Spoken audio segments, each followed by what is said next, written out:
I did everything right with food for years, and I still couldn't stop overeating. And for a long time, I thought that meant something was wrong with me, that I wasn't disciplined enough, that I just needed more willpower, that if I could just feel my feelings better, that the food stuff would just go away.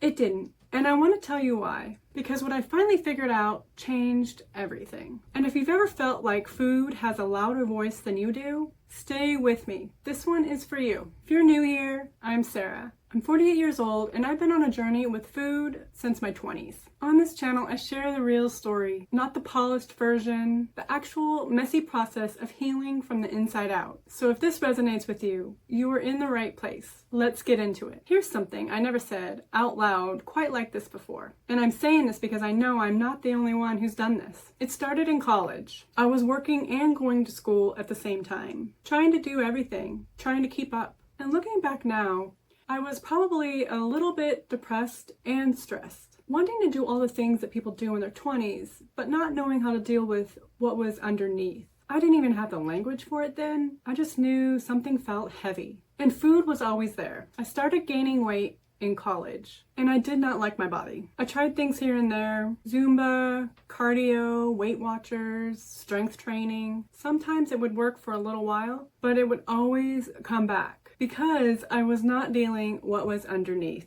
I was just managing the symptoms. And the hiding started early. I used to drive to different fast foods, one after another. Not because I was hungry, but because something in me kept saying more. And I would act like the food was for someone else, like I was picking up orders. And then I would go home alone and eat all of it by myself. I kept candy hidden in my nightstand drawer, specific chocolates. I would drive to a specialty ice cream shop and eat an entire pint by myself. Not the place down the street, a specific one, because the food noise had a very specific voice. In my 20s, I hid in work too. I was starting my career, building something, staying busy, and busyness was its own kind of hiding. If I was always doing something, I did not have to feel anything. It was not until much later, I would say my mid-30s, that a draining relationship became part of the picture too. But the patterns with food, those started long before that. Long before I had any idea what it meant. And here's what I know now that I did not know then. I was not doing those things because I was weak.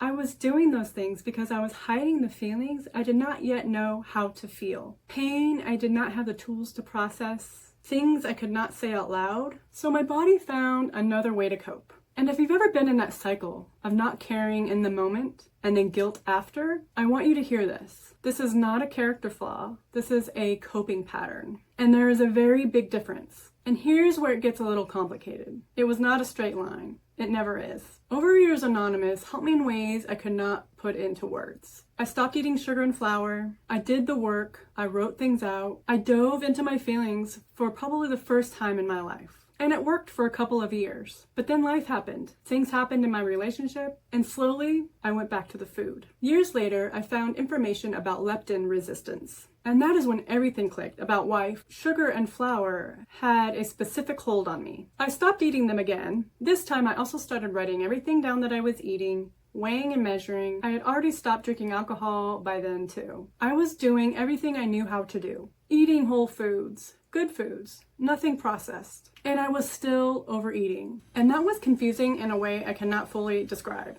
Because I was doing everything right. I was feeling my feelings, I was doing the inner work, I was journaling, doing hypnosis, nervous system work, somatic healing. I was showing up for myself in ways I never had before. And still, something wasn't right. And I kept thinking, maybe I just need to do more inner work. Maybe I'm still not feeling my feelings enough. Maybe this just is who I am. And that thought, that is just who I am, that is the thought I want to challenge today. Because it was not who I was. It was what was happening in my body. And those are two completely different things. And before I get into what I discovered, if any of this is resonating with you, I put together a free guide that walks you through my own food journey, what it is, what I experienced, and what I wish I would have known before I started. It's real, it's honest, and it comes from someone who's actually lived it. The link is in the description below. Go grab it and keep watching.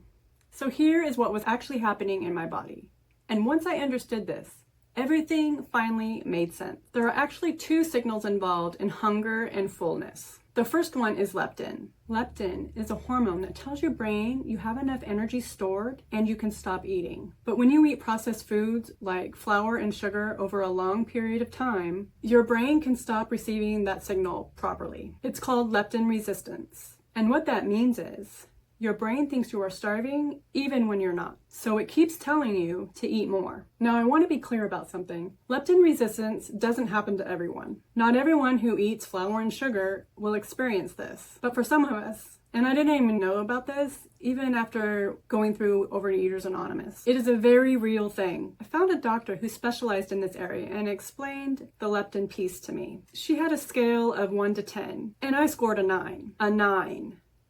Which meant my brain was barely receiving the stop eating signal at all. And suddenly, 25 years of struggling made sense. And that is why eliminating sugar and flour helped me so much in the beginning. Over time, removing those foods helped the brain signal start working again. My behaviors changed. My relationship with food changed. That was a real and meaningful process. But here's what I did not know yet. There was a second signal. A separate one. It is a signal that tells your body in the moment that you're physically full. You can stop now. And that signal was not working for me. Even after 6 years of no sugar and no flour. Even after all the inner work, that signal was not telling my body it was full. So I kept overeating. Not because I was emotionally broken, not because I lacked discipline, but because my body was not getting the right message. And that is the piece the GLP-1 addresses. It works with that signal. It helps restore what years of survival mode, chronic stress, and processed foods disrupted at the biological level. And for the first time in 25 years, my body started telling my brain the truth. And then there was this one morning. I remember it so clearly because it had never happened to me before. I was eating my normal breakfast, a meal I had eaten hundreds of times, a bigger portion than I probably needed, the kind of meal I normally would finish completely without even thinking about it. And I got about halfway through and something happened. My body said no.